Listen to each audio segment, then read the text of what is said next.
hell, check out my girl KellyKel's on Lip Gloss and Mics every Friday night at 11 p.m. Two niggas, two hoods, same struggle. I just rolled the dice on my last investment, made $500,000. A lot of sucker niggas do a lot of sucker things, but only the real gon' shine, you feel me? It's about ownership, it's about bossing up, leveling up. Let's talk to him, Trigger. I pray I see the day my niggas get a check.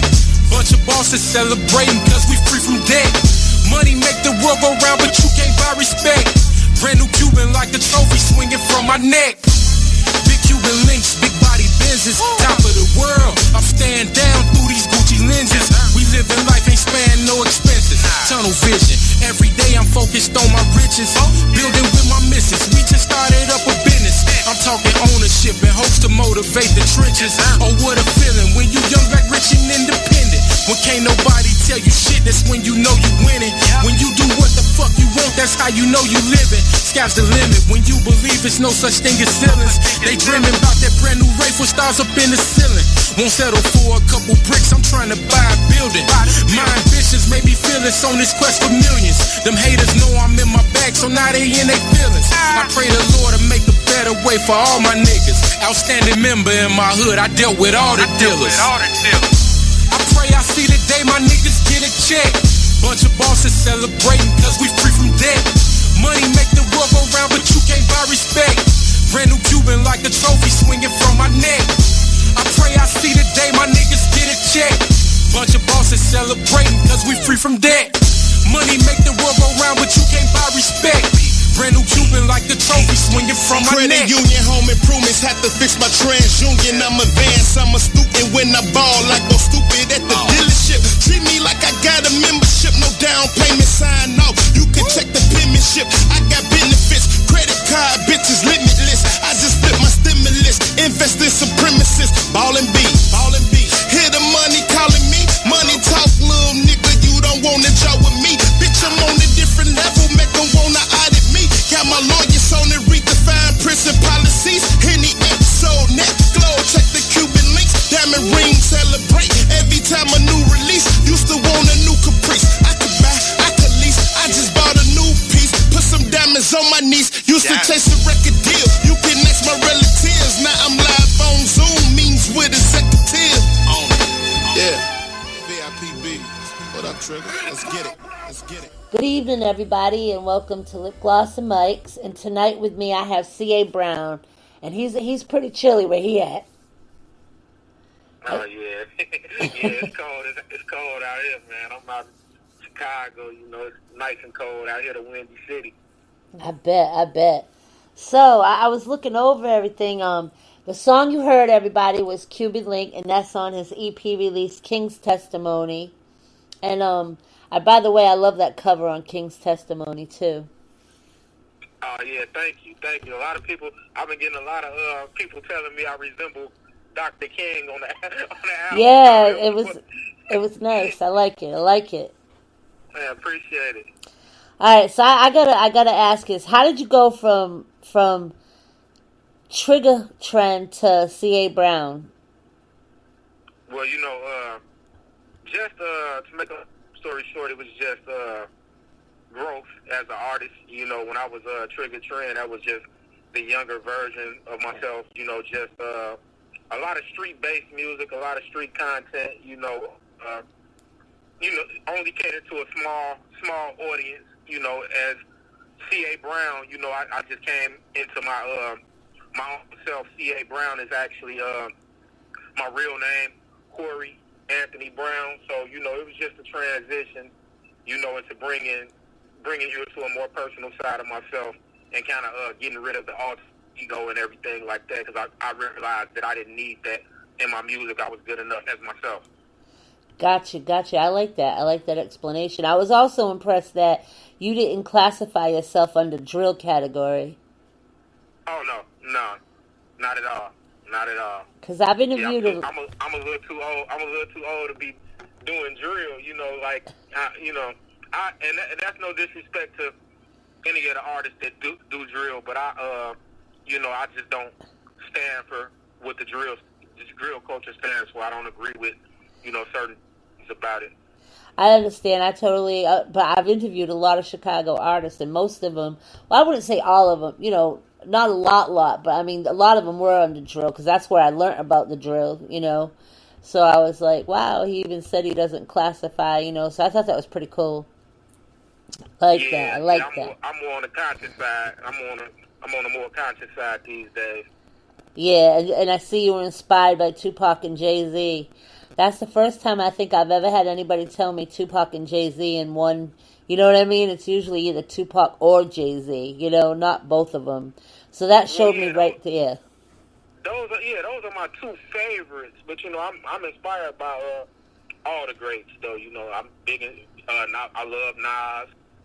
I'm a big Rick Ross fan. I'm inspired by a lot of people. But if I had to name two, it would definitely be Tupac and Jay-Z. So what first got you into music?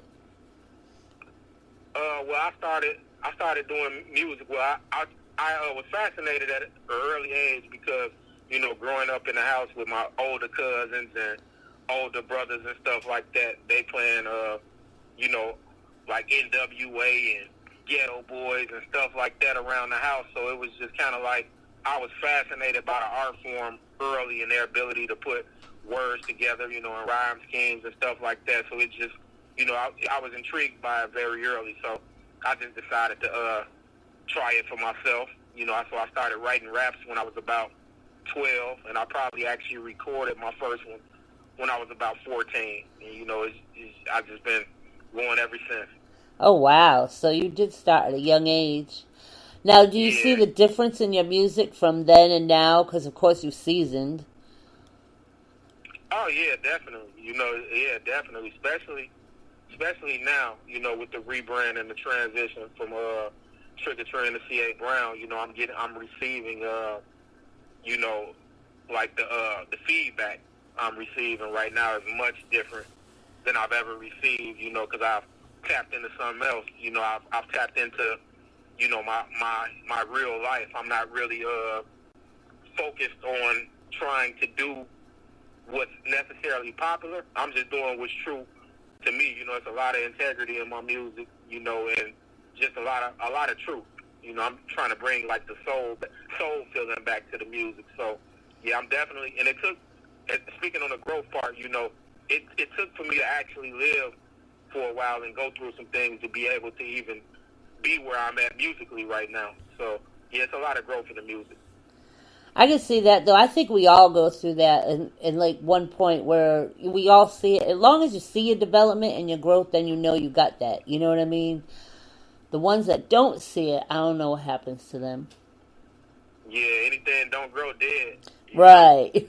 So it's like, they just stay in that one, and I'm like, okay. So what is like one message you would give out to your fans, like now at this point of growth? Well, I would just tell everybody, find yourself, and be comfortable in your own skin, be you, unapologetically, and just find out your purpose, identify with that, stay in your lane, and just be the best version of yourself that you can possibly be. That's some good advice there. Now, King's Testimony, that came with your growth too. What would you say inspires you to do that EP? Well, I was just looking at the state of the world. 2020 was a crazy year, as we all know. Oh, right. And I was just thinking about a lot of the stuff that was going on. We had a lot of social injustice, a lot of crazy things going on politically with our, president, and then you got the COVID-19 outbreak, and it's just like, at that time, I was kind of unsure if I wanted to do music at all anymore, but at that moment, I just felt like my voice needed to be used. So that's when I tapped into the C.A.Brown thing, and I started just trying to come up with some meaningful content to speak on at a time like this, because I would feel crazy rapping about, you know, something that doesn't have any substance at a time like this in the world, you know. So King's testimony was kind of my therapy, you know, in the time that we were going through, you know, and it's kind of like the soundtrack for the year, right, of 2020. Right. Wow, that's kind of cool. So that's what I could see that too. And then King's testimony, it does all rap and fit into each other. And this past year was crazy. Yeah. So that's good that definitely. you use that as an inspiration. Now, who out of everybody, who would you most like to collaborate with, if you could collaborate with anybody?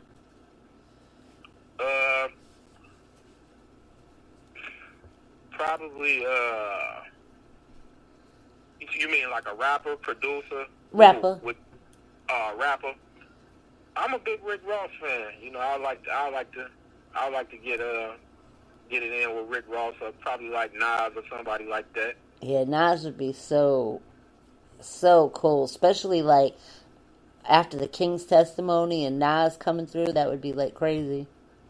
Yeah, I've heard a lot of I've had a lot of comparisons to Nas. You know, I did a lot of interviews, you know, on his press run, and a lot of people, you know, had a chance to sit with the body of work, and I've had a lot of comparisons to Nas, and it's like I never thought I would be getting compared to Nas. You know, so I would definitely like to sit down and pick his brain and actually come up with something. Yeah, that would be kind of wild. Now I gotta ask you this too: what is the best advice you've ever been given by someone?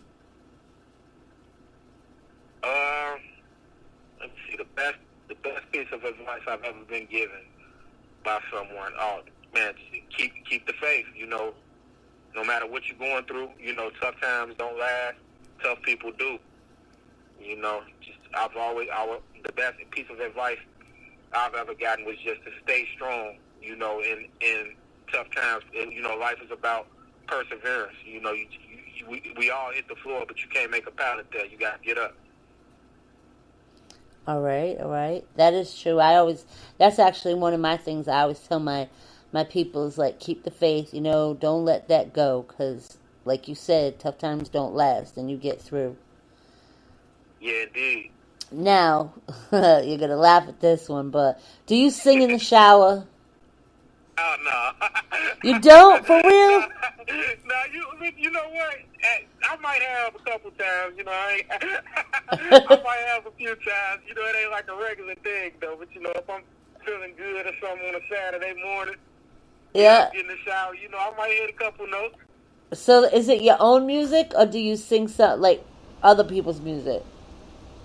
It depends on how I'm feeling that day, you know, yeah. I jam to somebody else's music, depending on how I'm feeling that day, you know, depending on what kind of vibe I'm in. All right, I got you. At least you were honest about it, because I don't know. That's just one of the questions I might hit some Drake. You might hear me singing some Drake in the shower on a good day. That's what's up. So now, Cuban Links, where did that come from? Like, what inspired you with that song? What's it behind it? You know what I mean? Well, Cuban Links, you know, it was just boss talk. You know, just empowerment. You know, preaching ownership and things like that. You know, and that song was just inspired because, you know, it just fit the tone of the album, because every song on the album it has a message. There's no senseless rapping on the album at all. You know, every song I had like a target point. I had an intent what I was trying to hit. So with that, you know, my intent was just to preach empowerment. Okay, and You're a Star? Oh, You're a Star. Yeah. Was basically, you know, just talking about it, like the hook goes, step into your greatness. I always knew who you are. No matter when you doubted yourself, I knew you were a star. So in the first verse, you know, I kind of talk about situations that I went through with my daughter, you know, when she was having hard times, and just trying to keep her encouraged and stuff like that in times where she was down, you know, and going through depression and stuff like that. I was just telling her, I always knew, that you were a star, even when you didn't see it in yourself, So it was just Aww. that was the first verse, and then the second verse, I was talking about myself, and just talking about the transition from Trigger Trend to C.A.Brown, just talking about how I had to remove the feeling off myself from Trigger Trend to actually be the star that I am as C.A.Brown. I gotcha. And it's inspiring too. I like how you put that as your daughter and everything, and put that into the music too. Because I think now the youth, they need that more than ever. Yeah, indeed. It's just, it's crazy. But so out of all the songs on that album, which one would be your favorite to perform? Like, to perform.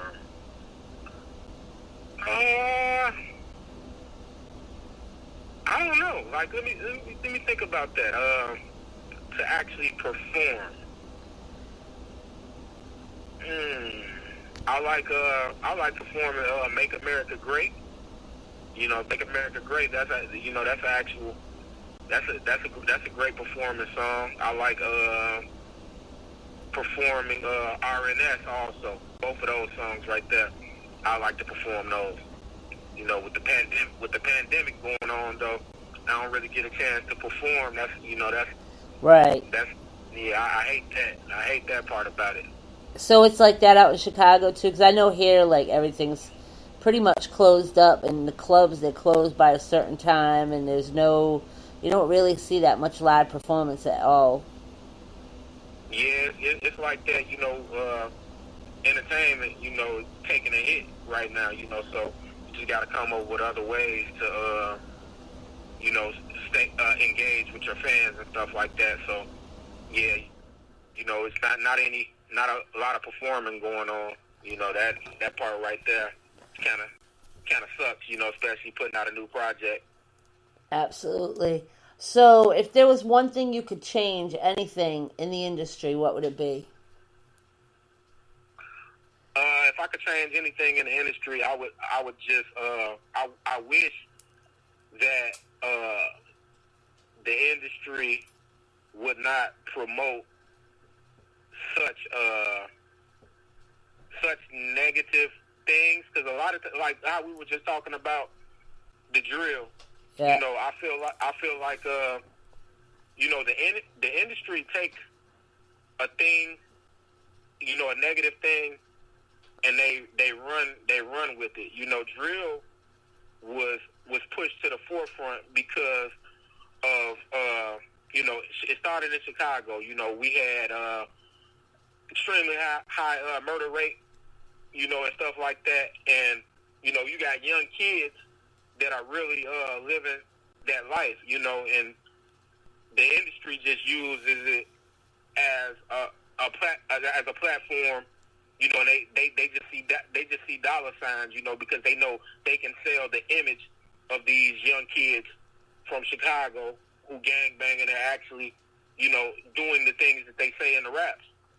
So I wish, we could get music with a positive message promoted on the same level, give us a platform also, because I kind of feel like that's been taken out of the music. That's the reason why you don't have a lot of raps with substance in it anymore, and the lyrics are not valued the same in this generation. So I kind of wish we could bring the feeling back to the music, and kind of use our voices for the right thing. It's true too. I totally agree with you. I feel that a lot of it, like here we call it trap music. You know what I mean? Dirty South, all that, and it's basically that same kind of music. It's these stories of what these young kids are doing out in the streets or whatever, and the ones that are realistic, that really going through that, like you said, they take them and make all that money on them. Yeah, it's sad. It's sad, but that's been going on for a while now. That they the people in the industry, they sell images. Right. They sell the image of these kids, and they put them on these platforms and kind of give them the opportunity to ruin their lives, you know, because that's all that happens. A lot of times they might shoot to fame really fast and get a lot of money, but then they end up losing their lives or going to jail. Right. You know, so and then the industry will just find the next guy. Yeah, and it's just like that one was already, you know, did his thing, so now it's on to the next one. It's like they don't really care what they're... I mean, there's been so many... Look at Juice WRLD. Like, that was shocking to me. You know what I mean? Right, He Juice just... WRLD, King Von. You know, King Von just... What happened to King Von out in Atlanta, you know, like this... Yeah, you know, the story goes on. You know, it's like...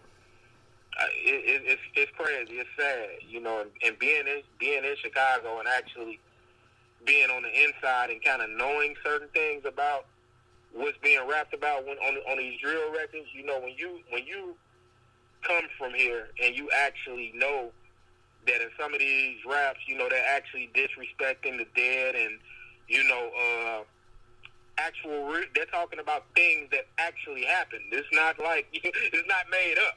You right. know? It's like, you know, it feels a little different. It's really eerie, you know, and I just don't like that part about it, you know. But, you know, that's all. Like I said, they always give these kids these platforms and they allow that to happen. You know, it's like it's an agenda being pushed. So you come from a big family too. Yeah, kind of, sort of, you know, kind of, sort of. And you're the only one in music? Yes. Oh, wow. Yeah. Okay. Yeah. I didn't mean to change it like that, but I was thinking, like, you've grown, like, you've seen a lot in Chicago, I'm sure. Absolutely. Because I grew up in the city, and, I mean, it's different than where I'm at now. Well, I can't say different, because there's a lot of that craziness here, too, and everybody thinks Myrtle Beach is such a beautiful place, and no, you don't know the half of it. You know, they hide it from the news because they don't want the tourists to not come, you know what I mean? And it's just so much. And I mean, just last week, there was a 16-year-old murdered on Friday night. And, you know, and she was just full of life, that young girl, you know what I mean? And I don't even know what happened or whatever, but there's just so much of that down here. And people just nobody hears of it, you know what I mean? It's just... You know, oh, I thought Myrtle Beach was like the ultimate place. I'm like, yeah, okay. You know what I mean? Like, to live here, then you see a whole different side of it, you know? Yeah, absolutely. And the music, like I said, I feel that was a good answer for that music industry one, because I never looked at it like that. But yet, we've all been talking about it lately. You know what I mean? Like, how the industry's just, after that one thing, not realizing how it's I don't know, it makes a difference on a lot of these kids. Yeah, absolutely. They've been doing that for a long time, though. You know, they've really been doing that since. I think when they realized it was around the time of Tupac. You know, when they started selling the gangster image of Tupac after he had got shot all those times.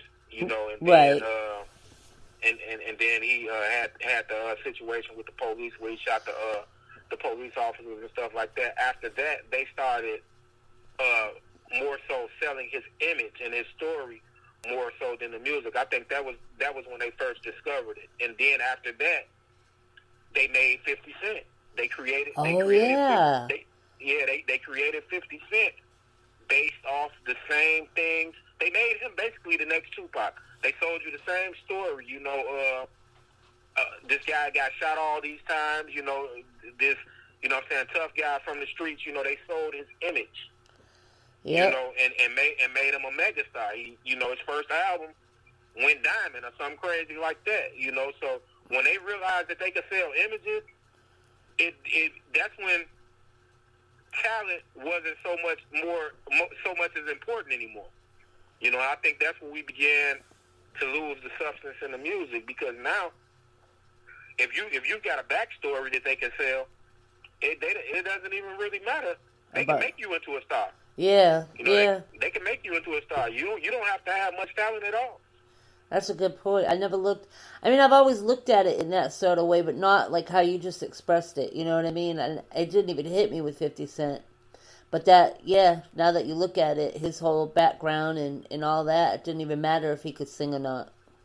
Yeah. That's crazy. Yeah. Tell everybody where they can find you on Instagram and Twitter and Facebook. Okay, so you can go follow me on IG. My IG is Mr. C.A.Brown. My Twitter is C.A.Brown official. I have a fan page on Facebook. It's C.A.Brown. And my personal page on Facebook is Corey Brown, Corey Brown. And you'll know it's me because you'll see the King's Testimony album cover as my profile pic. And also, you can go subscribe to my YouTube channel. It's Congo Originals.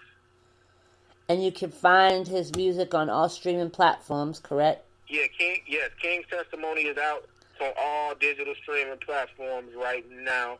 So you could definitely go check that out. You know, I guarantee you won't be disappointed. And it's on Spotify too. Yeah, it's on everything. Spotify, on all of them. Tidal, Apple. It's on anything you can name. It's on there. That's a good thing. All right, the last question I'm going to ask you, and then I'm going to let you go, and then everybody can listen to your style. What is one piece of advice you would give to any struggling artist out there? Any artist? Like a struggle, yeah, you know, like a lot of the indie artists, they go for so long, and then some of them just die off because they give up. You know what I mean? They don't keep pushing. That's the thing. You have got to, you know, first of all, never just depend on your direct network. You know, and the people that you know. You got to get outside and move around and make connections with people outside of your direct network, because your biggest support is going to come from people you don't know, not from the people who you do know. You know, sometimes you've got to expand. If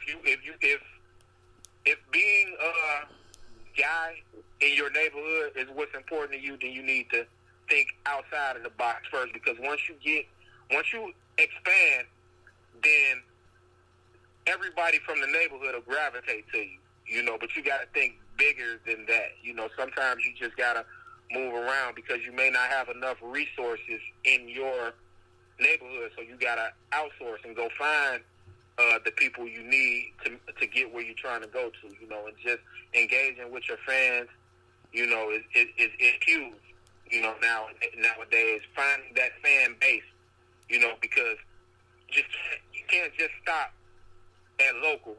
You know, you shouldn't even be thinking local. You know, if you just want to do music to be known locally, then maybe you need to find something else to do.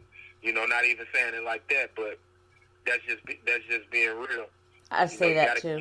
You got to get out there and move around. Yeah, I say that too. When all these locals and all they want to do is stay local, and it's like, okay, to me, it's just a hobby for them. You know what I'm saying? Like, because you don't want to expand out of your local. I mean, your local people, they'll follow you, like you said, but they're not going to. I think you need to expand, like, in other areas, take off, go, you know what I mean, and get your support. Yeah, Definitely. Well, I really enjoyed the interview. I'm looking forward. I want to go hear the rest of the album. I started listening to some of it, but it was really the 2 songs that I had received. But I did find you on Spotify, so now I can listen to the rest of it, you know? Yeah, definitely. Go check out the album. Give it a listen. I guarantee you'll be disappointed, you know. I guarantee you, you know. Maybe you can reach back out to me and let me know what you thought about it. Oh, I will. Definitely.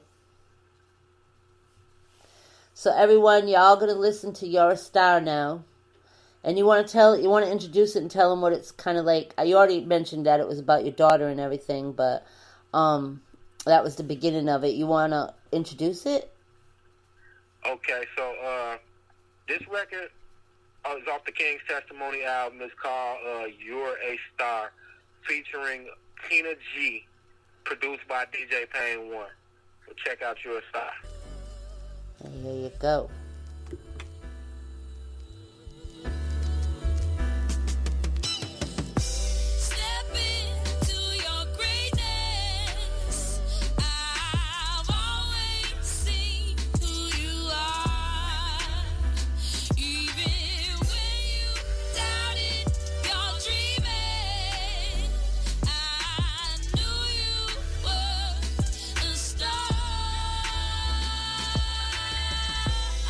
for my daughter when she was down.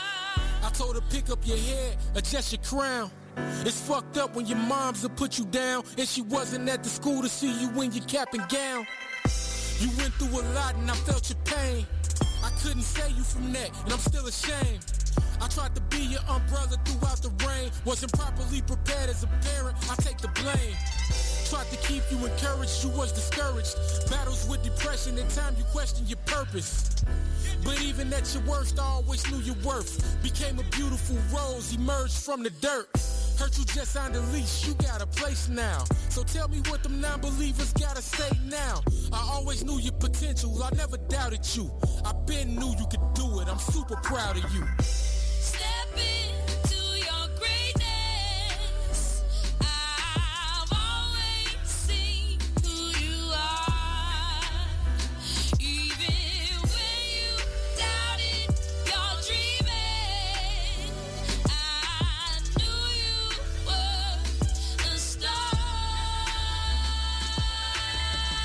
Royal blood in the king's veins taken for granted. Not understanding my potential to conquer the planet. This was God's plan, me, I'm just following suit. No longer bounded by the gimmicks, I'm living my truth. I used to downplay my talent and settle for less. My mind state was never average, I'm one of the best.